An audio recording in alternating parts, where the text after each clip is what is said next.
Okay, welcome back everyone. This is the session Strategies to Restore Dystrophin. I'm Annemieke Aartsma-Rus from Leiden, the Netherlands. And the reason they probably asked me to chair this session is twofold. I've been working on exon skipping, which is one of the dystrophin restoring strategies for this coming Monday, 24 years. But also I'm good at keeping time, and we need this because we currently have 9 presenters in this session. So how this will work, each of the presenter will have 5 minutes, except for one lucky presenter who will have 8 minutes. And you will come up the stage, give your presentation, and then you go off the stage, and we do the Q&A at the end, and then I will ask you to come back on the stage. So before we start, maybe a little bit of context, because we have 8 talks on exon skipping, we have 1 talk on stop codon read-through. So each of them, the goal is to improve dystrophin or to restore dystrophin. And for the exon skipping compounds, we know, well, there's 4 approved drugs. They are the morpholinos, the PMOs. And these compounds, they're not very well bioavailable. So what we need very high doses, and then we get really expensive urine because it flushes through and a little bit goes into the muscle. So we need to do better. So how do we do better? We do better by trying to give the oligonucleotides or the compounds different chemical modifications, and that can improve the bioavailability, and then you need lower doses. Other ways to do better is to give a conjugate to the PMO, and then it can go better into tissues. Not specifically muscle, all tissue. But if it goes better into all tissues, it will also go better into the muscle. And then finally, there's a way that you can link a muscle-specific peptide or antibody to the PMO, which will mean that it will now go specifically to muscle. So these are the 4 different ways, and I will try to introduce each one and tell you, well, which one is this? Because I can understand that 9 presentations is a lot and 5 minutes is not that long. So we'll get started with the first one, which is Avidity, and Avidity uses the one where they add an antibody to specifically go to muscle. They work on exon 44 skipping, and the presenter is Nchienzia. Your 5 minute goes up, and I will use the international validated system of my iPhone as the formal timer. So the floor is yours. Thank you. Hi, everybody. Good morning. As she rightly said, my name is Nchienzia. I am a medical science liaison at Avidity Biosciences. I would like to thank PPMD for this opportunity to present this morning. Okay. We are a publicly traded company, so I'd like to show our forward-looking statement. So our technology, as she had earlier mentioned, it is an antibody oligonucleotide conjugate. So our program of interest, it is AOC 1044. So the AOC, or the antibody, actually leads to the delivery of a compound into the muscle of individuals living with exon 44 amenable skipping. So when we have delivery into the muscle, what happens is the conjugate now leads to exon 44 skipping, and this leads to dystrophin restoration. So we do have a clinical trial right now. It is called Explore 44. It was initiated sometime last year. It is a phase 1/2 trial. And this trial was designed in collaboration with both the patient community, the advocacy, as well as the expert physicians in the field. What is the primary goal for this trial? It is to evaluate the safety and the tolerability of AOC 1044. The trial is designed in 2 parts. We have part A, which is with healthy volunteers, and we have part B, which is DMD individuals that have a mutation which is amenable to exon 44 skipping. So this is some initial data that we have from our healthy volunteers. That is part A of the study. And from these, we can see that AOC 1044 has a safety profile, and it is well tolerated. All the treatment emergent adverse events that were observed were either mild or moderate. We had no renal events. We had no hypomagnesemia, as well as we had no hemoglobin changes. So this is an interesting slide right here because we want to kind of show that we do achieve muscle delivery. On the x-axis, we see days. Over time, we have the 8 and the 29. And on the y-axis, we have our PMO concentration. So irrespective of the dose, we have 5 and 10 milligrams per kilogram. We can appreciate that we do have a delivery in the muscle. And we can show that from our preclinical model, the delivery that we have of the PMO in the muscle is associated with at least a 5% dystrophin production in our preclinical model. So right now, what's next? Part A of the study is completed. We are actively in Part B right now, and we do plan to have a data readout some time in the second half of 2024. And with that, I would like to thank everybody, the patient community, as well as the sites and the physicians. And I would want to leave you with Avidity on the screen, and just to let you know that we are committed in developing AOC 1044, and this is to improve the lives of the families living with Duchenne. Thank you very much for your attention.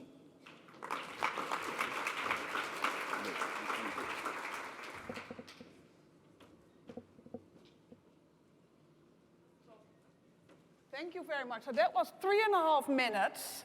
So great job. You will earn extra chocolate. So that also gives all of you about 10 seconds more. So be grateful. We're going to continue with the next talk, which is from Peter Velzquez from Biomarin. And Biomarin is developing also exon skipping for exon 51 skipping, and they're trying to use different chemical modifications to improve the bioavailability and the efficiency of the AON.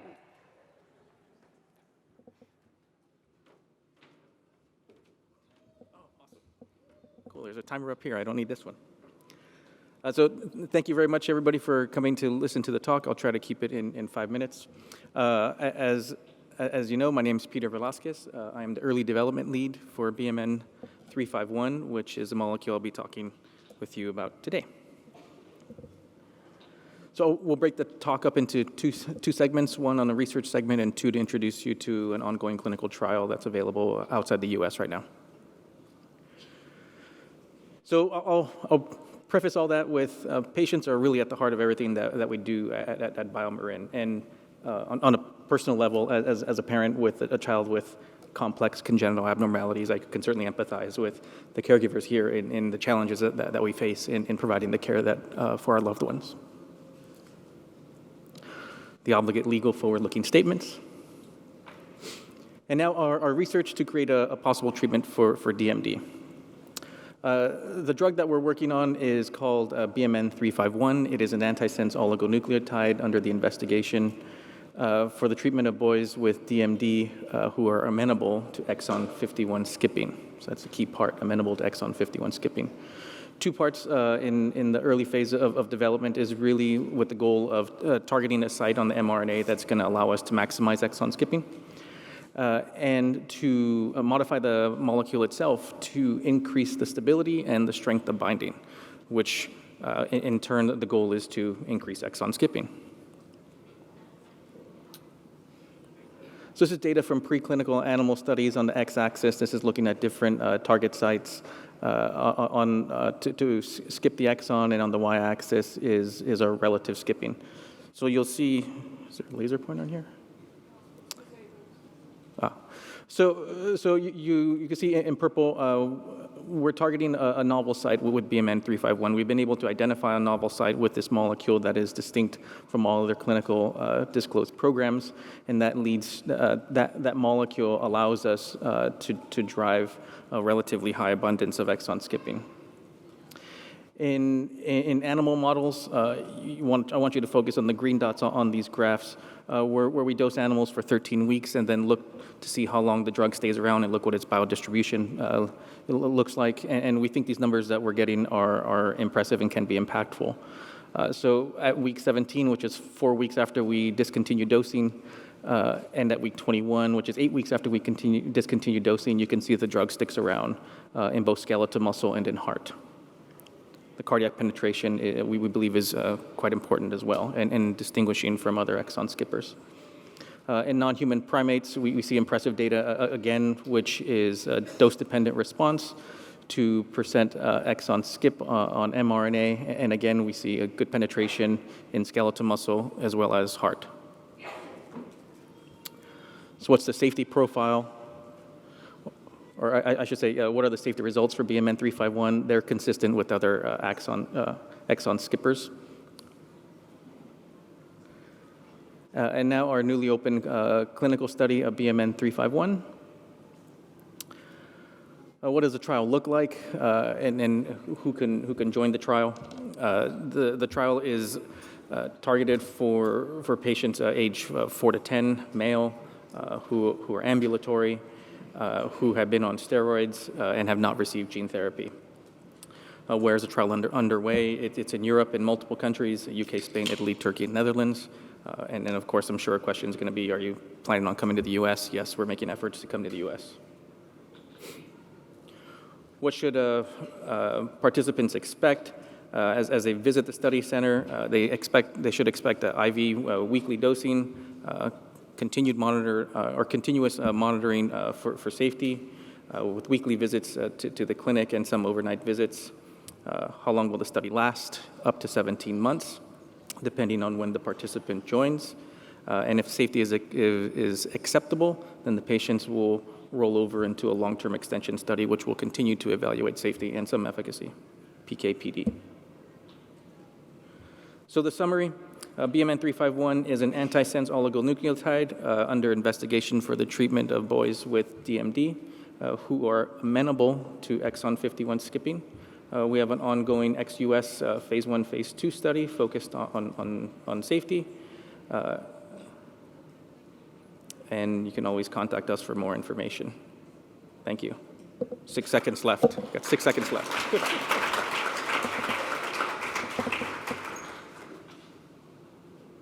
Okay, so we have now one winner for the quickest talk so far and one for the closest to the 5 minutes. So that is nice. We're going to go now to the third presentation, which is given by John Cox from Dyne. Dyne works on exon 51 skipping, and they use the same or a similar approach to Avidity. They conjugate an antibody that will lead the AON to go to skeletal muscle. So the 5 minutes start soon. Thank you. Thank you very much.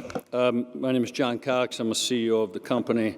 I joined just a few months ago, and just maybe a week or two into my work, our chief medical officer presented some data on dystrophin levels that we were achieving in clinical trials that we thought were quite significant, even profound. And I want to talk about that a bit today. But I want to talk more about our aspirations and where we're trying to take this technology and the company and the effect we want to have on this community. I was looking at the note that Pat Furlong had sent inviting people to this meeting, and she said, and I quote, "Every advancement, no matter how small or large, brings us closer." I've worked in different fields, industries, therapies where there were no treatments, and we started with incremental medicines, one after another, and we built on those and learned from those, and eventually we brought forth a transformative medicine. I don't know if we're going to do that, but we're sure trying to do it, and that's our aspiration, and that's what we are going to be talking about momentarily. You saw our disclaimer. We always have to show the disclaimer as a public company. That's for Wall Street. I hope I'm talking to families here today. I'll move on. We're here to make life-transforming therapies. That's what Dyne is all about. That's our aspiration, and we think it's needed, and we think you deserve it. We know some of the challenges, and we think some of the technologies may get us there. The challenges, you know them better than I do. You know, I've worked in some different areas where there were genetic diseases like this, and some of those have been cured, like hemophilia, sickle cell disease. But in those, you're dealing with one particular tissue. In hemophilia, you just have to get a genetic medicine to the liver, and sickle cell to the bone marrow. This is broader. This is about getting, we know the genetics, we know that oligos can work, we know we can have exon skippers, but we have to get those exon skippers delivered broadly, not just to skeletal muscles, certainly there, but to the heart, to the diaphragm. We have to do all that.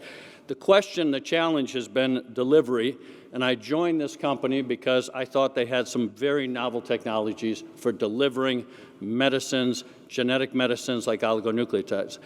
This particular drug is for exon skipping 51. This is our first foray into clinical trials. What's really interesting about it is what you see as the Fab. People have known that you can transport into tissue, broadly into skeletal muscle, cardiac muscle, diaphragm muscle, across a receptor called a transferrin receptor. You transfer iron. Cells do that. They transfer iron from outside the cell into the cell. Scientists said, what if we could design an antibody that could go to that receptor, not disrupt that receptor's ability to transfer iron, but also, let's say, be a Trojan horse, kind of dupe the receptor into taking the oligonucleotide into the cell. Our antibody fragment is designed to do that, and in animal models, we saw that we were getting across the transferrin receptor, delivering a PMO to the different tissues that affect DMD patients. So we moved forward into a clinical trial. And this is what I have to say about the clinical trial. And this is the data that I saw shortly joining the company. We found that at 10 milligrams per kg, that means 10 milligrams of PMO, delivered per kg of the patient, weight of the patient, at just 6 months, we were seeing 3.2% unadjusted dystrophin levels.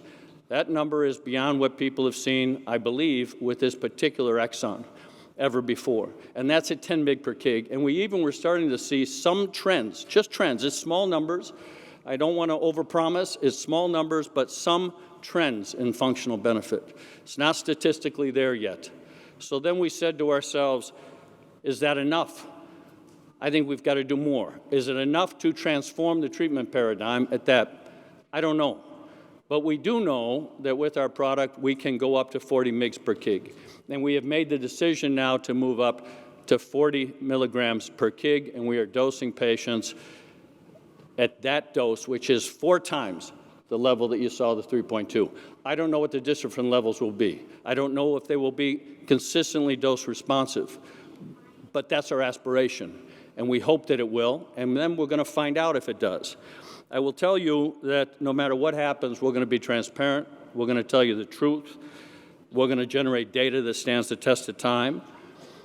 And if it works, we're going to do everything we can to get this particular medicine to anyone with exon 51 skipping needs as quickly as we can across the world. And also, if it works, we're going to start working on, we are already working on, but we are going to work as fast as we can on other exon skippers and make those available as well. I want to thank the patients that have worked with us so far, that have been in our clinical trials. We're very, very appreciative. We appreciate the trust that you've placed in us. And on behalf of my fellow Dyne employees, we're going to do the right thing. Thank you very much.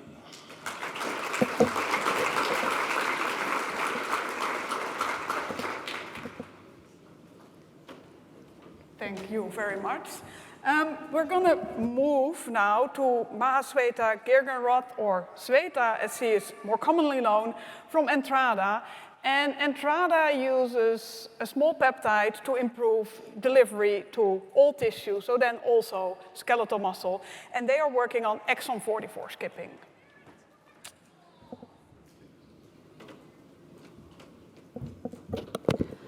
Thank you, Annemieke. And first, on behalf of our Entrada team, I would like to thank the organizers for giving us an opportunity to share our endosomal escape vehicle, or EEV platform, and how we are using to develop therapeutics for Duchenne muscular dystrophy. So this is disclaimer. So at Entrada, we are developing intracellular therapeutics for treating diseases with high unmet need, which, of course, Duchenne is one of them. So we know that 75% of disease-causing targets are intracellular. Our speaker just mentioned how difficult delivery can be, particularly when we are talking about muscle. And we at Entrada believe that our EEV platform will help to solve some of these challenges. So what are EEVs? EEVs are cell-penetrating peptides, or CPPs. CPPs are not new or unique to Duchenne muscular dystrophy, but what is unique about EEVs is the structure. These EEVs are cyclical CPPs in cyclical structure as opposed to linear structures of classical CPPs, and this helps it to be more stable, more durable, and less toxic. Our EEVs get almost 90% of the EEVs bring their drug conjugate to the cell through endosomes, and like most drugs get stuck in the endosome, these EEVs get very quickly and efficiently out of the endosome to deliver its drug.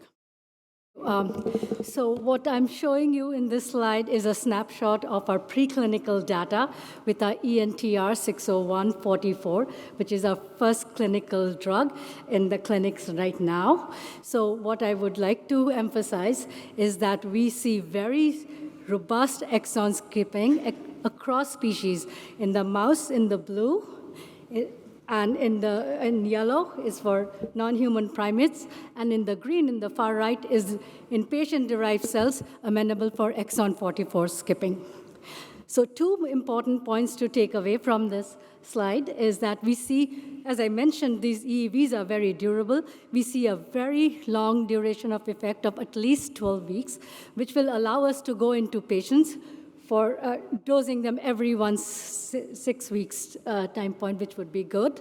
We also want to emphasize another thing. If you look at the far right graph, we show you that that this is a comparison between the patient-derived cells in green and in yellow healthy cells. We see 40-fold higher exon skipping in patient-derived cells when we compare to the healthy cells, which we believe what we will see in healthy volunteers, we'll see a lot more exon skipping in patients. Next slide, please. So right now, this week, we got some preliminary data of our phase 1 clinical trial, which is ongoing right now in healthy volunteers in UK. The primary goal was safety and tolerability, and then we were also looking at pharmacokinetics and target engagement. We would let you know that we have very encouraging safety profile data with no drug-related adverse events seen in the highest dose administered, which is 6 milligrams per kilograms. We do see a good pharmacokinetics, dose-dependent increase in the drug, not only in plasma, but also in muscle concentration, and the profile actually looks better than what we see in the NHP, so that is encouraging. And we saw exon skipping, statistically improved exon skipping over the placebo group in all the individuals in 6 milligram per kilogram, so we are very excited about that. Next slide, please. So I conclude with our overview of all the efforts that are going on in the Duchenne space. We are getting ready to file 2 separate global phase 2 trials, one in exon 45, and one also an exon 44 as well as exon 45 in the end of this 2024. And we are also getting ready to file for exon 50 in 2025, and then more to come. There are a lot of information in this slide for the details of the design. For interest of time, I'm not going to go there, but you will find it in our website, as well as you can reach any one of us. And next slide. So finally, I would once again like to thank the Entrada team, and thank you all, the patients and the family, for being our valuable partners in this journey for Duchenne. Thank you so much.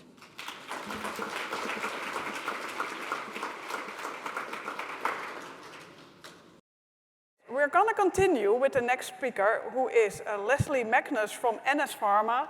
NS Pharma works on exon 53 skipping, but also on exon 50 skipping and exon 45 skipping, I think. 44? Yeah. Yeah, so 44, 53, and 50. They're going to present about 2 of those projects today. They use the naked, so to say the original version of the PMO. Because they're talking about 2 exons, they got 8 minutes.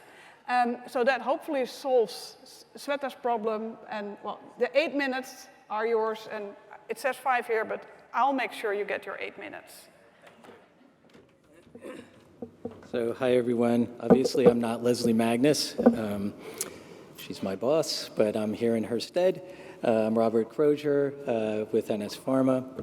And I have a tickle in my throat, so I have water. Sorry, it's a little annoying. But today I'm going to be telling you, as was mentioned, about 2 new exon skipping studies that we're working on. One is for exon 44, compound's name is brogadiersin, and exon 50, that compound's name is NS050. So I'll be talking to you about the 44 skipping trial first. I too have forward-looking statements. So this was I'm going to start with a small study that was done in Japan, investigator-initiated study looking at exon 44 amenable patients. It was presented by Komaki et al. In 2022, and perhaps some of you are not aware of this data, so I thought it'd be a good idea to share it. So shown here are the baseline characteristics. As I mentioned, it was a small study, so there were 3 participants in a 40 milligram per kilogram group, 3 participants in the 80 milligram per kilogram group for a total of 6. The average age was around 9, and the age range was 4 to 13 years of age. All but 1 had an exon 45 deletion, and all but 1 were on standard steroid treatment. So shown here are the dystrophin data from that 24-week study. What we're looking at is the percent of dystrophin relative to normal. The gray bars are baseline or the before treatment dystrophin levels, and the blue bars are after 24 weeks of dystrophin, brogadiersin treatment. So on the left-hand side, the 40 milligram group, you can see a value of 6.4% at baseline. That rose to 16.6% at week 24. The 80 milligram group was 8.7% at baseline, and that rose to nearly 25%. So at least the data suggests some evidence of a dose-dependent increase in dystrophin expression. The final set of bars is when we averaged everything together. So 7.5% before treatment, 20.6% at week 24, for a difference of 13.1% that was statistically significant despite the small number of patients. We also looked at exon skipping. It followed a similar pattern. And importantly, there were no drug-related serious adverse events that were reported, and no patients discontinued. And so this study helped to inform the phase 2 trial that we've started called Discover. And shown on this slide are a high-level overview of that study. It's going to enroll 20 ambulant boys, age 4 to 14. They'll receive a once-weekly IV infusion of brogadiersin, and they must be on a stable dose of glucocorticoids for 3 months before the study and remain on a stable dose for the duration. It's a 2-part study. The first part is 12 weeks, and it'll be a multiple ascending dose with 6 participants, and safety will be checked at each dose level before going to the next dose level. Part 2 is 24 weeks, and it will use the maximum tolerated dose from Part 1, and we'll have a total of 20 participants. There'll be 14 new participants plus the 6 original. And a change from baseline and dystrophin levels will be the efficacy endpoint. Standard, clinical trials have a lot of procedures done. Those are listed on the right: muscle biopsies, blood draws, urine collections, skeletal muscle MRI testing, respiratory assessments, and the kind of standard battery of motor function assessments that North Star, time to stand, et cetera. Key exclusion criteria include having received any gene therapy or other exon skipping oligonucleotide, or received another investigational drug within 3 months before the first dose of study drug. We have a number of sites spread throughout the country. These are all listed on ct.gov, and I have a kind of QR code thing that if you have your phones ready, you can scan it, and it'll take you to clinicaltrials.gov for more information. So turning my attention now to NSO50, and this study is called Meteor 50. It has not yet started recruiting patients yet. We're still kind of doing some finishing up the contracting. It has a very similar design to what I've already described for the 44 skipping study. It'll have 20 ambulant boys, 4 to 14 years of age, once weekly IV infusion, and the steroid regimen is the same. It's also a two-part study. The first part is also a multiple ascending dose, but it'll be arranged as a 2-to-1 ratio of treatment to placebo. And there'll be 9 participants in that part of the study, and safety will be checked at each of 6 dose levels. So it's going to go from low to high. Part 2 will be 24 weeks, and we'll again take the maximum tolerated dose from Part 1. And it'll also have 20 participants, 11 new, plus the original 9, and everyone will be on study medication for Part 2. Same battery of assessments will be, and procedures will be done in this study. Similarly, received any gene therapy will be an exclusion criterion or an investigational drug. If you have your phone handy, you can scan here or come see me after. I just want to finish with our pipeline. So I've mentioned the brogadiersin and exon 50. We also have viltolarsen that's currently on the market. There are 3 additional exon skipping therapies that are in development. As soon as they're ready, we will push them forward. And lastly, I wanted to finish with Capricor and our partnership with them. CAP-1002, or deramiocel, is a cell-based therapy that will hopefully work in a complementary manner to the exon skipping therapies and dystrophin restoration strategies. My time is up, and I want to thank you all very much.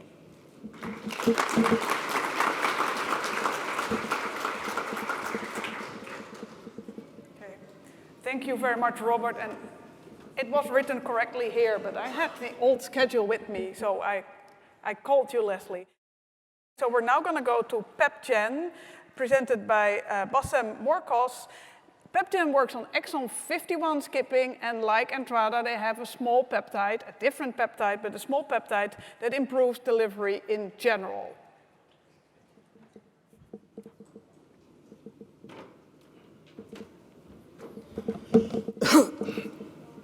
So hi, my name is Bassem Morcos. I'm the clinical lead for the clinical development program of the DMD. Today I'm going to share with you our clinical program for the investigation molecule called PGN-ADU51.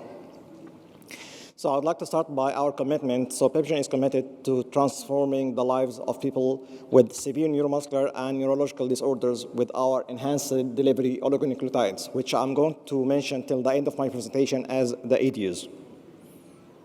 So we all know that, as mentioned from the previous colleagues as well, the challenge of getting the ASOs into the nucleus of the cell. So this is like having a kind of a challenge with entering a Zoom meeting. You don't have the password, but you have the link, so you cannot get into the meeting itself. So the ADUs is providing you with a kind of solution for that, where it's connecting the oligo with the peptide. And this peptide on the right side, you see it as a blue shape. And this is optimized to enhance the delivery of the oligo into the nucleus of the cell. So it's working like the password you are needing for getting into the meeting itself. Where we are standing right now with our clinical program and our pipeline. So the first one we are now working on, it's the PGN-ADU51 for the Duchenne exon 51. And now we are in the phase 2 clinical trials. We have 2 clinical trials I'm going to tell in a bit later.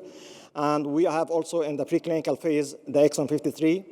And also we are working on the research of the exon 44 and 45.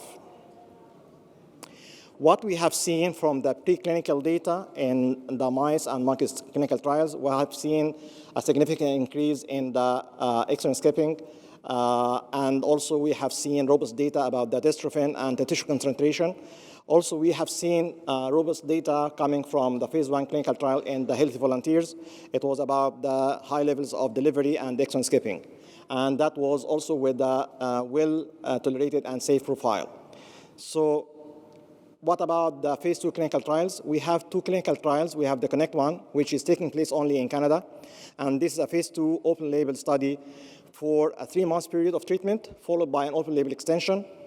While the Connect 2, this is our global study. It's a phase 2 randomized, double-blind, placebo-controlled study that would be for a longer treatment period for 6 months, and it will be also followed by an open-label extension. It's now open in the UK. It's approved there, and we are looking for other locations also in the US and the EU as well. And once we got that kind of information, we are going to share it with PPMD and our other partners to communicate it to the community. For the inclusion in either of the 2 trials, we need a confirmed diagnosis of DMD that's amenable to exon 51 skipping. We are accepting both ambulatory and non-ambulatory subjects. And the starting age for the Connect one, it's 8 and above, while for the Connect 2, it's a wider age starting from the age of 6 and above. The Connect one, it's having 3 different cohorts with 3 different doses. And each cohort, the patients or the participant will be receiving a dose every 4 weeks for a treatment period of 12 weeks. And that would be followed by the open-label extension. And for each cohort, there will be 2 muscle biopsies needed at the baseline and at week 13. For the Connect 2, it's having almost the same kind of design, 3 different cohorts. And the participant will be dosed every 4 weeks for a longer treatment period of 24 weeks, and that will be followed by open-label extension.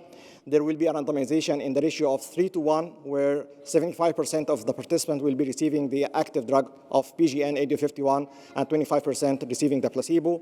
And the muscle biopsies will be at the baseline and at week 25. The 2 studies are looking for the safety endpoints, the exon skipping, dystrophin, and some functional assessment as well. So all this advancement with our clinical program wouldn't be achieved without the help of the community. I mean, we have seen a lot of support, a lot of feedback, insights we got from the community that helped us to know exactly what we need to measure on clinical trials and how to conduct the clinical visits without having much burden on the participants and their families. And also, they helped us to understand what we need to do to support the study participants and their families in terms of travel services, home visits, reimbursement, and with a significant help as well in reviewing the materials that conveyed the message about the study concept, the concept of the technology itself, and other materials. So before concluding my presentation, I would like to thank all the clinical study participants and their families for their time, for their trust, also for the community and the clinical advisors for reviewing our materials, providing us the guidance, and for the clinical site staff and the investigator for the huge amount of work and dedication. Please, if you have any questions, you can visit us at the booth. My colleague, Elena Tres, the Director of Patient Advocacy, and you can reach us also through the email community@pepgen.com. Thank you.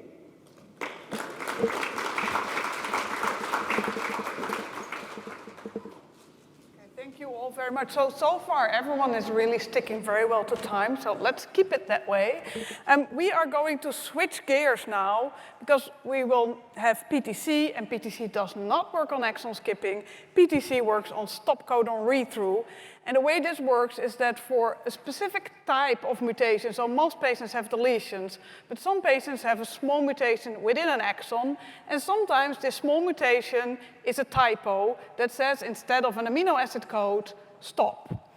And in these cases, stop codon read-through can work. So we call these mutations stop mutations, and for these patients, stop codon read-through can work. So it's like exon skipping, mutation specific, but for a different type of mutation. And PTC has developed a compound to do this. So Jonathan Blaize, will present on this, and you have, like everyone else, 5 minutes. Thank you very much. I'll start a little early, try to save some time.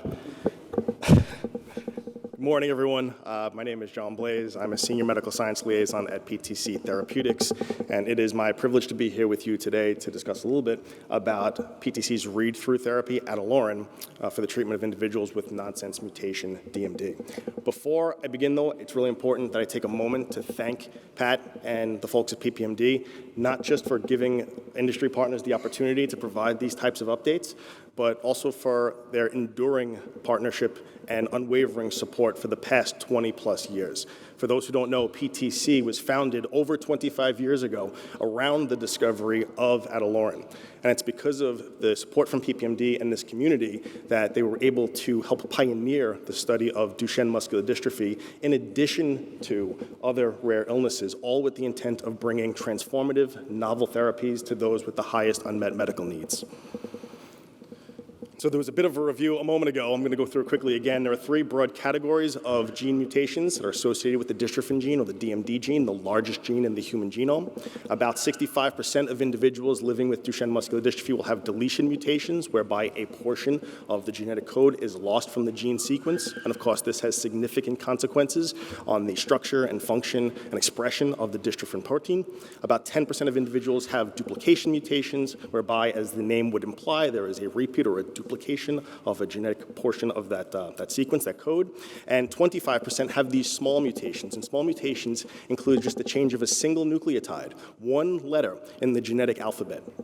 And within small mutations are, of course, the nonsense mutations. 10 to 15% of individuals living with Duchenne have these nonsense mutations, and by definition, they feature a termination codon, a stop signal that is prematurely placed within the gene sequence. The result is the production of a truncated or shortened dystrophin protein that is non-functional and quickly degraded by the cell. Read-through therapies like Ataluren effectively coerce the ribosomal machinery, coerce the protein manufacturing machinery within the cell to ignore that stop signal, to effectively read through it to the appropriate stop signal, restoring the production of full-length or near full-length dystrophin within the cell. Now, over the past 25 years, more than 800 patients have participated in clinical trials and patient registries conducted by PTC, all designed to evaluate the safety and effectiveness of Ataluren in those living with nonsense mutation DMD. On the lower left-hand side, you'll see a handful of clinical trials. The most recent study, 041, was recently completed by PTC within Duchenne. On the right-hand side, you'll see the STRIDE registry, which is our patient registry. I'll speak to both of those quickly. Study 041 is the largest phase 3 randomized, placebo-controlled, multi-center international study in Duchenne to date. 383 participants, all with confirmed diagnosis of nonsense mutation DMD, ages 5 and older, able to complete a 6-minute walk distance of 150 meters or more on stable corticosteroid regimens, were randomized 1-to-1 to placebo and Ataluren treatment arms for 72 weeks. At randomization, patients were further stratified by their corticosteroid type at baseline, their 6-minute walk distance performance at baseline, and the time to stand from a supine position. Key outcomes included a change in 6-minute walk distance when compared to baseline. That was the primary endpoint. And secondary endpoints included the North Star Ambulatory Assessment and key timed function tests. This was a large intent-to-treat population that reflects the heterogeneity of the real-world nonsense mutation DMD population. And the results of Study 041 demonstrated both statistically significant and clinically meaningful benefit across those outcomes within that diverse intent-to-treat group. Born of the need to overcome some of the challenges associated with studying rare disease in the clinic, and as a requirement of Ataluren's conditional approval, ex-US, was the STRIDE registry, which is an ongoing, observational, long-term, real-world study designed to better understand the safety profile of Ataluren, in addition to the long-term effectiveness in preserving muscle function, preserving cardiac function, respiratory function, and delaying the time to loss of key functional milestones, including the loss of ambulation. As of the last data cut, January 31, 2023, 316 patients have participated across 68 sites in 15 countries, and all patients would be evaluated for a minimum of 5 years. The data from STRIDE show a consistent safety and tolerability profile, and again, clinically meaningful and statistically significant preservation of muscle and functional ability. Now, we are thrilled to announce that we are moving forward with the submission of a new drug application for Ataluren here in the US. This is based on guidance from the FDA. We remain open and eager and excited to evaluate the Study 041 and STRIDE registry data. The company has previously stated that we plan to file this submission by the middle of the year, and I'm happy to announce that we are on track to complete that as announced. And in conclusion, I am at time, so I'll be very quick. We really want to thank again PPMD. We want to thank the families, the care partners, the healthcare providers, and most importantly, the participants in these trials. It's because of you that we were able to advance our understanding of Duchenne muscular dystrophy, and it's because of you that we were able to build this large body of evidence in support of Ataluren's safety and tolerability. PTC remains steadfast in our support of the Duchenne community, and it is important that we continue to have your support as we bring Ataluren to all individuals living with nonsense mutation DMD in the United States. Thank you very much. Thank you very much. So as you see for the Q&A, we have low chairs and high chairs. You will be on the high uncomfortable chair because you went over time. We're going to go back to exon skipping, and well, I'm biased because I work on exon skipping, but I do see that the exon skipping people stick much better to time than the nonsense read-through people. We're going to go back to exon skipping with Karin Lucas from Sarepta. So Sarepta, of course, has drugs for exon skipping approved. These are the naked ones that NS Pharma works as well, but they also have an exon 51 skipper where they've added a conjugate that improves delivery like Pepgen and Entrada, and that's the one that they will talk about today.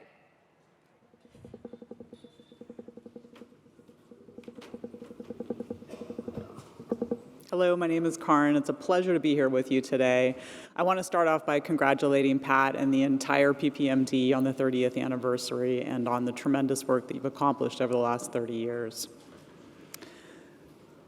This is our forward-looking statement. This is a lot of words to say that we cannot predict the future. And at Sarepta, we follow the science. So when the science changes, our plans will change as well. Our goal at Sarepta is to develop therapies for all patients living with Duchenne. We are pursuing that goal by evaluating multiple modalities to increase dystrophin expression. Today, I'll be talking to you about our exon-skipping drugs, PMO and PPMO. We also have a gene therapy for Duchenne, and much earlier in research, we have a collaboration on gene editing. Drug development is a lengthy, multi-step process, and even after the animal studies and the clinical studies that enable FDA approval, we continue to evaluate our medications in real-world evidence studies as well. We have 3 FDA-approved drugs for exon skipping. These target exons 45, 53, and 51. We've completed our phase 1 and 2 studies for these medications, and I'm pleased to share that we have fully enrolled our phase 3 studies that will fulfill our post-marketing requirements. And these studies are Mission for eteplirsen and Essence, which studies both golodirsen and casimersen. As I mentioned, we continue to study our drugs in the real world, and so we have a phase 4 study called Evolve that enrolls patients who are treated commercially with all 3 of these medications. And I want to thank PPMD for their partnership in that study. I'll turn now to our investigational exon skipping medication. SRP 5051, or vesleteplirsen, is a PPMO. That additional P stands for peptide conjugated. As some of my other colleagues have talked about, a peptide is a short protein, and the purpose of this protein is to pull more of the drug inside the muscle. So by getting more drug in the muscle, we also get higher exon skipping and higher dystrophin expression. In addition, we see that we're able to do less frequent dosing, so we are targeting approximately monthly dosing in our studies. We are evaluating this medication in our ongoing momentum study. In Part A, we did a multiple ascending dose study. This study was halted when we discovered an adverse event of hypomagnesemia, or low magnesium in the blood. Magnesium is important for many body processes, and hypomagnesemia is often monitored and managed through diet and supplementation. We designed Part B of this trial, and Part B is still ongoing. It was designed to be able to evaluate how we can best monitor and manage hypomagnesemia at 2 different dose levels of the drug. We have consistently heard from the community a desire to evaluate patients at all stages of disease progression. And the Momentum study has enrolled patients between the ages of 7 to 21 who are both ambulatory as well as non-ambulatory. The study is evaluating both dystrophin expression by muscle biopsy as well as safety. Looking first at dystrophin expression, the graph shows the low dose in red and the higher dose in blue, both at baseline and at week 28. And you can see numerically that at both dose levels, we see a statistically significant increase in dystrophin expression. Turning to safety, as I mentioned, the most common adverse event is hypomagnesemia. Some patients also experienced hypokalemia, which is a decrease in potassium levels, nausea, vomiting, and decreased glomerular filtration rate, or GFR, which is a measure of kidney function. Because we're time limited, as Annemieke has often reminded us, I encourage you to visit the PPMD website, where there is an archived webinar that we did back in March that delves into a lot more detail on this study. We have a meeting planned with FDA later this year, and we look forward to updating the community on those results after the meeting. I'd like to thank again PPMD, and I would also like to especially thank all of our trial participants and families.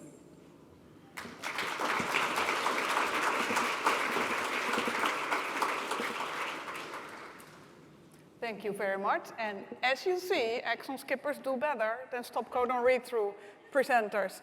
The last presenter is from Wave.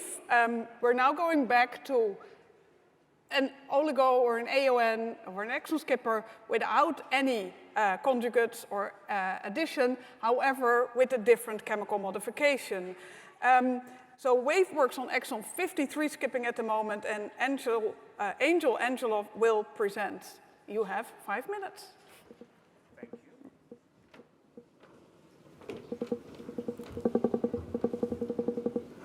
Hi, everybody. Angel Angelov from Wave Life Sciences. Wave Life Sciences is a biotech company that's been in the space of Duchenne actually for close to about 10 years.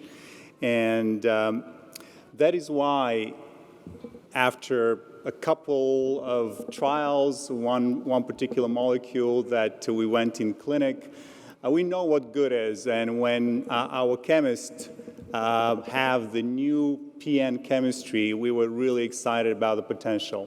And that's what we're going to talk about today, this new chemistry, this new molecule that we have taken into the clinic, N531. The work that we had done first starts in preclinical, and what we saw in the preclinical trials was really, really exciting for us. What you see on the left side of the screen is the results, the survival results of our compound when given to double knockout mice. Why double? We not only knock out the dystrophin of this mouse line, but also you knock out the utrophin. So it's a much more severe presentation of Duchenne. And for example, the not so severe mice line actually had a survival throughout the 40 weeks.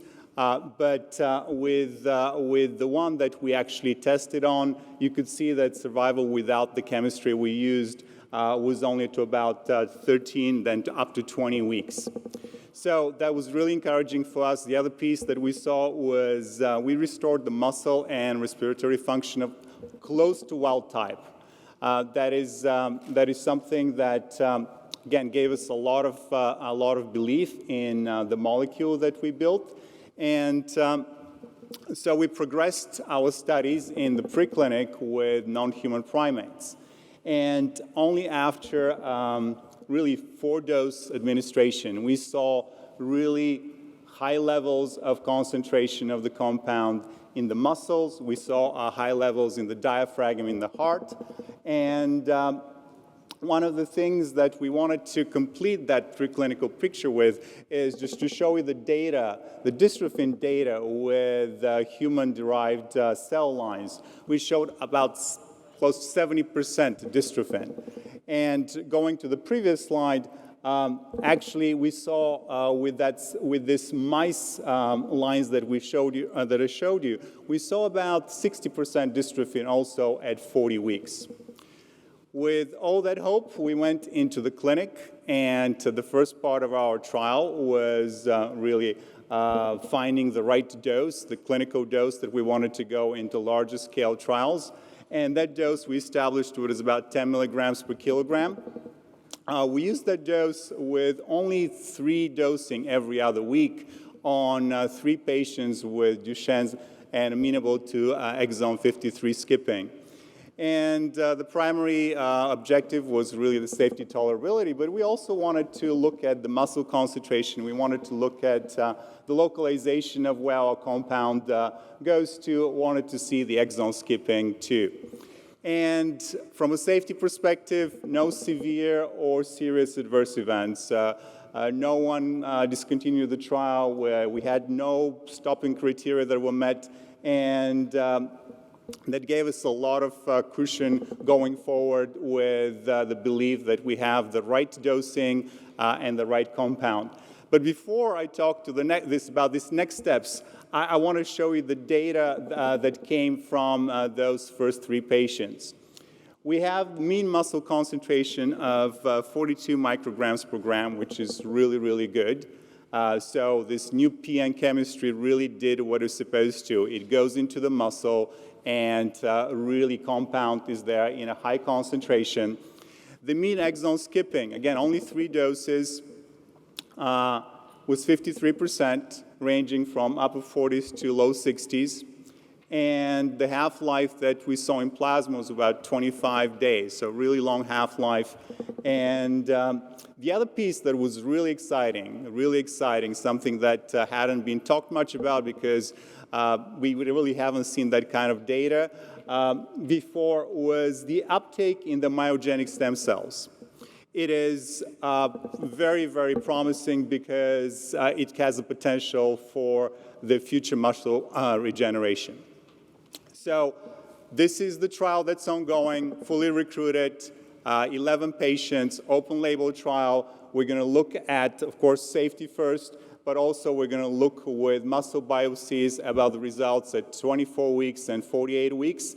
And we have a readout coming up in just very shortly in Q3. So with that, we have a lot of hope for what this can present for the Duchenne community, because if that is a successful program, we're looking to address about 40% of overall of Duchenne with the other exon skippers. Well, with that, thank you. And thank you very much. And I think you were bribed by PTC to run over so that they were not the only one, and I couldn't make my exon skipper people do better than stop codon read-through people. So I'm going to ask all the speakers to come to the podium. As you see, there's nice seats and there's high seats. Figure out amongst yourself who is going to sit in which seat. There's also microphones you will have to share because they didn't have 9 microphones, but I think we will manage that.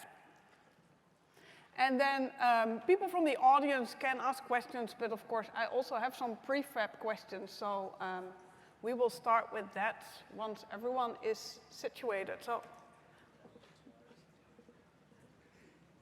go. You don't have to sit in alphabetical order.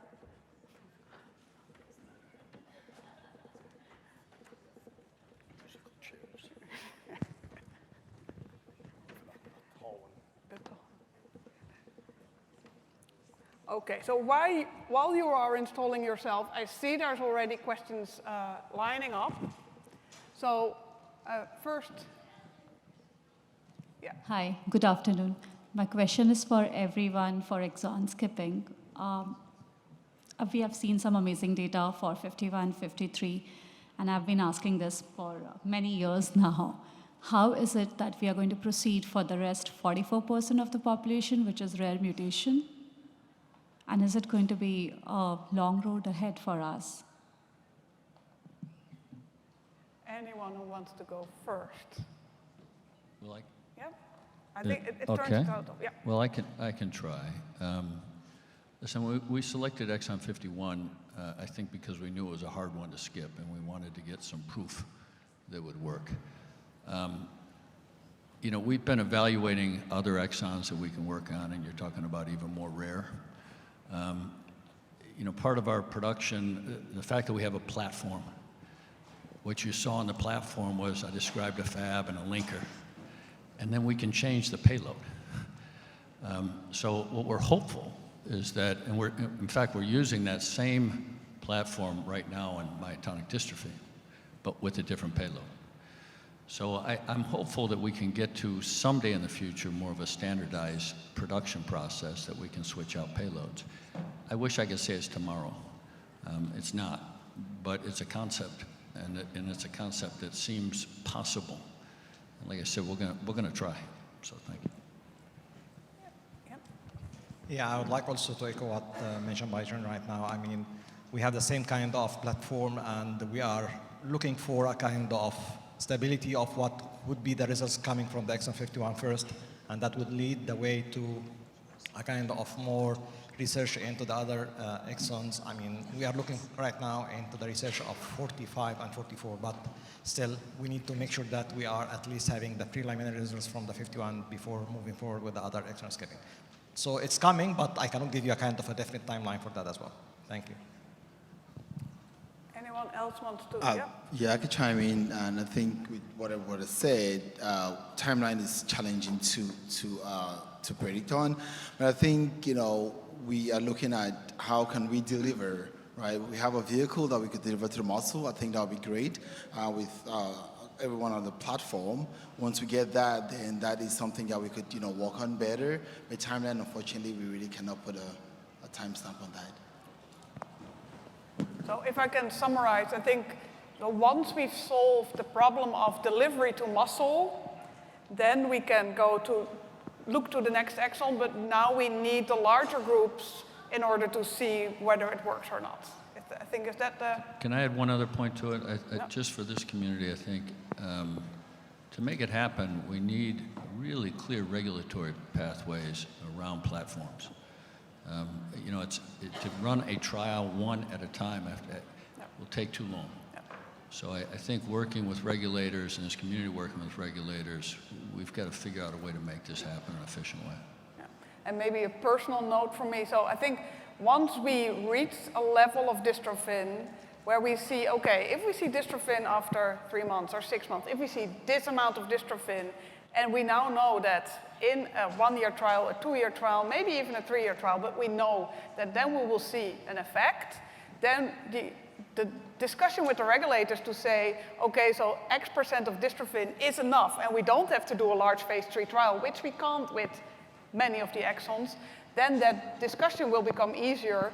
But the reality is that at the moment, we don't have that data. We don't have the data to say, if we see 5% dystrophin, then that means in a clinical trial, there will be a functional effect. I think that's the... So we're going to go between. So we had that one, so now we'll have a question from that side. Sure, yeah. I have a 2-part question for Sarepta, actually. What granularity and longevity of data from your confirmatory studies will Sarepta provide to allow families and clinicians of children that are treated with first-generation exon skipping to make informed decisions on continuing therapy, higher dose therapy, PPMO, and gene therapy? And then the second part of my question is, what is Sarepta's plan for families that have already maybe paid 1, 2, 3, 4 times the cost of gene therapy and exon skipping reimbursement if their payer has reached a tolerance threshold or the child may have declined to the extent that they've lost coverage?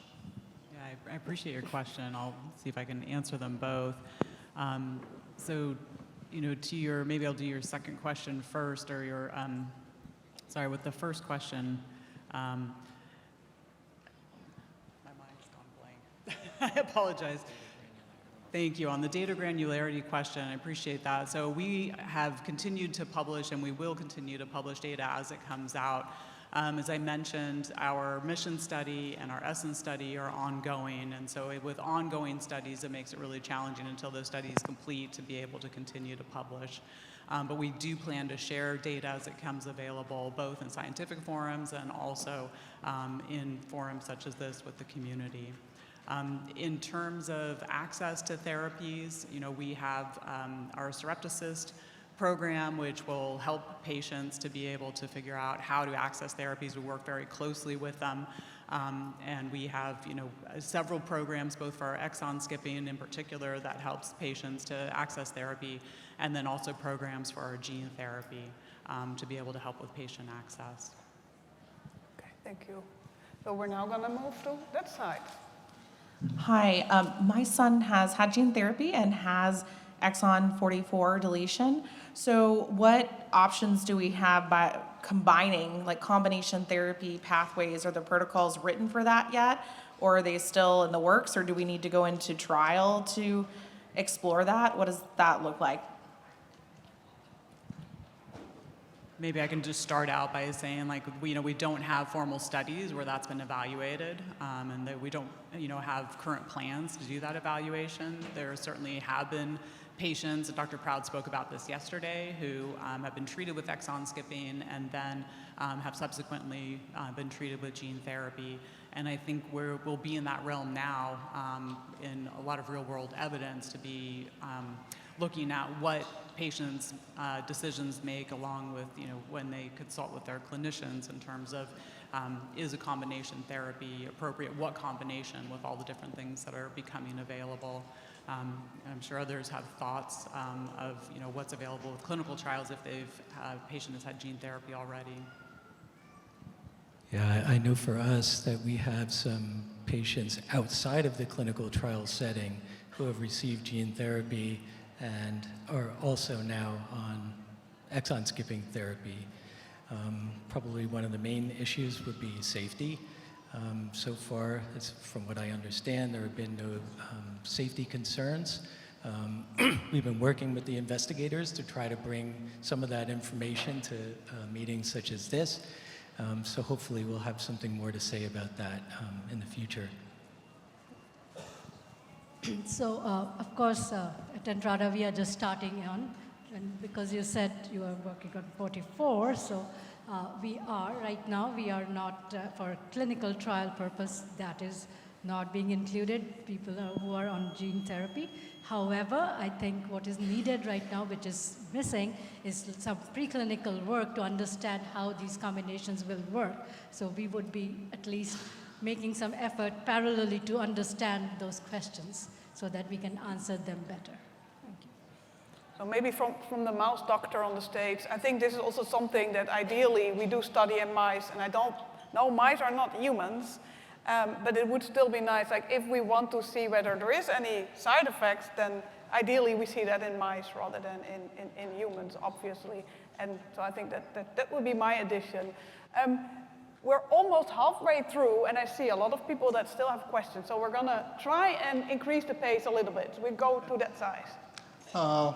Thank you, everyone, for all your efforts. My question is really whether my son is eligible for gene therapy as well as exon skipping.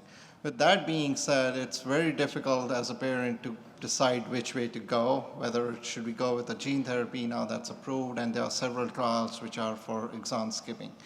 Any thoughts as a community or as a guide that having exon skipping dystrophin is better versus microdystrophin, mini dystrophin, and other dystrophin types? Thank you. I'm happy to start as the representative of the company that has both, and I'll say there have been no head-to-head studies, and my answer is fairly short, and that's speak with your clinician. I think that yesterday the clinicians who were on stage did a really nice job of kind of sharing their thoughts on it, and they're really the experts to talk to. And maybe, again, the mouse doctor. So I think if there were the same levels of dystrophin, exon skipping would be better than microdystrophin because they're longer dystrophins. And we know from Becker that they're more functional than the microdystrophins. However, that is not currently the case. Currently, we have high levels of microdystrophin versus low levels of exon skip dystrophin. So that is the challenge. So I think we don't really know which one will be better. That is the challenge. Indeed, talk to your clinician, but I think that's the gist of the thing. We were there, we're going to go there. Hello. My question is on RNA technologies. So my son's mutation is a point mutation or a letter change on intron 62. It's a splice at a donor location. And my question is, he doesn't qualify for gene therapy because he has pre-existing antibodies, and he is not a stop codon. So my question is, since it is in a RNA region of the dystrophin, what kind of technologies are coming available for kids that have mutations on the intron? So you're all looking at me. So this is a splice site mutation, which means that, so on DNA the exon is there, but on RNA level the exon is not recognized. So actually for this one on RNA level, it is a deletion of exon 61. So sadly for 61 deletion, there's no exon skipping therapy currently. But say it would have been a splice site mutation for exon 50, then 51 skipping would have worked. But sadly, in your case, that is not the case. So maybe very focused, but I think in theory exon skipping might work, but not with the exons that are currently in development because you're outside, sadly, of the hotspot. Yeah, from what I've seen, it seems like he is amenable to it if there was availability. Yeah. Okay, we're going to move back to the left side. Hi, my question is for PTC. I was wondering what, if any, data you can share with us about the current study, and when will that be available to participants to view the study? Were you speaking to study 041? Yes. So 041 has been completed. We had a readout a little more than a year ago, and so we can connect and point you to the right direction to get that information. Yeah, so that study has already been completed. 041 has been completed. Could you share any, Sure. major outcomes for the body? Absolutely. Statistically significant and clinically meaningful preservation of key outcomes in the intent to treat population. It's important to know that there was a subgroup, a primary analysis group, that did not meet its primary endpoint, but it did reach other important milestones and statistical significance in other areas. And so happy to speak about that. I think it really underscores the importance of looking at that very large and diverse intent to treat population, but also considering the real world data, the long-term data that's been collected in the STRIDE registry. Thank you. Of course. Okay. Thank you.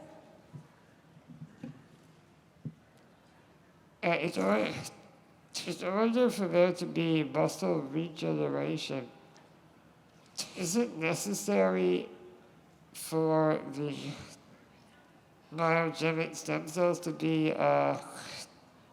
responding to the treatment as well?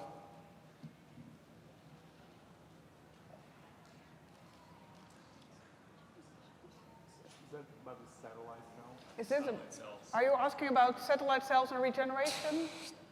The myogenic stem cells, specifically.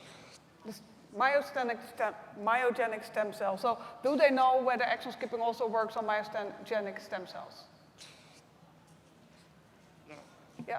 Is that what's necessary for there to be regeneration of muscle? So do we need to deliver also to myogenic stem cells to get good regeneration? I think so. There is a theory. Some researchers say that you need dystrophin to have good stem cell and good regeneration. Others say that's not the case. So the short answer is we don't really know yet. But what we do know is that at least in mice, if you do exon skipping, you're not treating the myogenic stem cells, you're treating the muscle fibers, and at least in mice, that seems to be enough. Whether that's also the case in humans, I think we don't know yet. So I'm looking at all of you, I don't think. So, sorry, the question is we don't know yet, but it is something that with longer time analysis might become apparent. Thank you. We're going to move to the left side. Hello, my name is Rafael from Peru. My son is in a Ataluren treatment back in Peru. and he is using corticosteroid, and there is this new like Biomarin or other medicines that replace that corticosteroid. What do you think about this? I'm asking this question to doctors, and they don't really know. They keep giving him the corticosteroid, but I don't know if these medicines can replace it, these new ones, with the treatment. So I'd begin by saying that in the Ataluren clinical trials, it was Ataluren plus standard of care, so they were evaluated plus steroid. Of course, PTC welcomes any new therapy that promises to improve patient outcomes and quality of life. I can't really speak to that. That's really a conversation that needs to be had with your healthcare provider, but I think it calls attention to the need for more information and more data around some of these new therapies. And when you have a company that's been around for 25 years and you have this totality of evidence and this large body of data, it's easy to take that to your healthcare provider and kind of understand maybe the next step. And so I would encourage you to chat with them and, of course, speak to the representatives from the company to see what data they have available for you. Okay, thanks. Okay, I'm going to move to this side again. All right. Hello, good afternoon. Bear with me because a lot of this conversation is like over my head, but I just wanted to get clarification.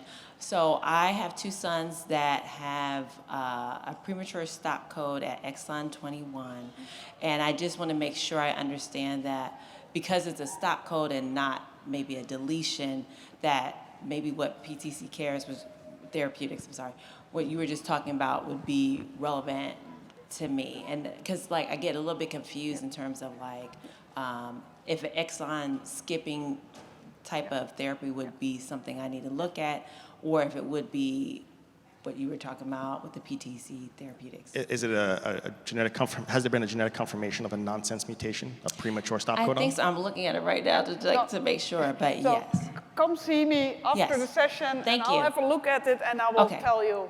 Yes, I will. Thank you. I think that's going to be easier than you coming up with the thing. So we're going to go to the left again.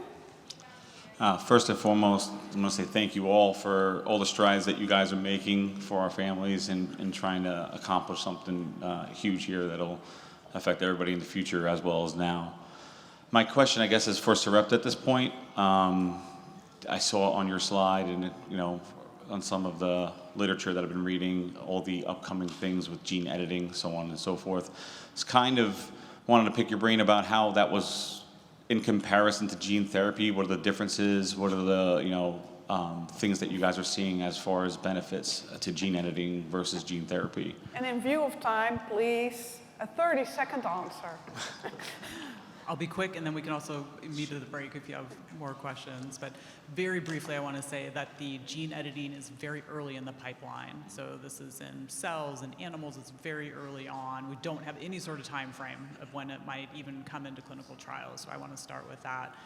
Just from the basic science standpoint, the idea with the gene editing is that, just like it says, you would edit the gene in, what the goal would be is editing the gene in every muscle cell in the patient's body. So it would definitely take us closer to that C word of cure, so from a scientific standpoint. In comparison with gene therapy, what we're doing is we're adding a gene. I always do like a circle because it's literally a circle of DNA that's being put into the cell, so that's in addition to the chromosome that's already there. So with gene editing, you're changing the DNA in the body, and with gene therapy, you're adding a gene to the body. Okay, so we have two more people, so you will be the last people to ask questions. Please, a short question, and please, a short answer. So short question. In this obviously very competitive space, you could envision a scenario where we have lots of choices for a particular patient. So my question pertains as a clinician. There's a lot of uncertainty about the appropriate clinical outcome measures, obviously. I'm curious, at least at the dystrophin level, are there efforts to sort of unify or standardize ways of measuring dystrophin expression? Short answer. Being new to it, there ought to be. But I haven't seen it yet. And so whenever we've presented on dystrophin, we present it as unadjusted, as I just did, which is the most conservative way. And sometimes we'll show muscle adjusted, but with the calculation of how we calculate it. But the industry ought to get standardized in how we measure it so we all understand scientifically what we're talking about. Fully agree, and also bear in mind that even the normal dystrophin, as we said here, those of us who do make dystrophin, each of our 100% is different. So even that is something to consider. 10 seconds. And to your point, I think one of the major challenges is just that there is no reference standard that we can all compare to. So because we're comparing to muscle tissue and everybody has different levels of dystrophin, then that makes it nearly impossible to do that side by side, unfortunately. So hopefully that is a technological challenge that we will eventually overcome, but it is just a challenge for the whole field and has been for 30, 40 years. I don't think it's a challenge if you put the calculation out there. I think everybody can put it out and measure and see. Last question. Okay, what is on the horizon for nonsense mutation? My son has nonsense mutation 19. He takes Emflaza, and I know there's the drug that I'm just trying to figure out what is there for nonsense mutation or on the horizon for that. Yeah, well, I could speak for PTC and I would say stay tuned because, again, we intend to submit that new drug application with the FDA by the middle of this year. And so hopefully that'll be an option for individuals in the United States living with nonsense mutation DMD. Okay. So I think also, people who have specific questions, you're all here the rest of the day at least, I assume, and you would be happy for people to approach you and ask questions, so that is great. So nonsense mutation, talk to the PTC people. I think that is the bottom line. I had some prefab questions. We don't have time, but I'm just going to read them out because if you want to know the answer, go see these people. One of the questions I had is whether they interacted with the patient community, for instance, through community advisory board or other efforts, and what they learned from that and how they implemented that in their clinical development. So you don't have to answer now, but people might ask you. And I also had a question about combination therapy. And of course, we hope all that the dystrophin restoring approaches that work, but bear in mind, if we restore a Becker-like dystrophin, that is not a fully functional dystrophin. So all the pathology will still happen. It will happen slower, but it will still happen. So there's also still a need for other approaches that target downstream pathology, and there will be sessions about that coming up as well. So I think this ends this session. I also think there's lunch now. So thank you very much. Thank you for being very interactive, and I see you at next sessions.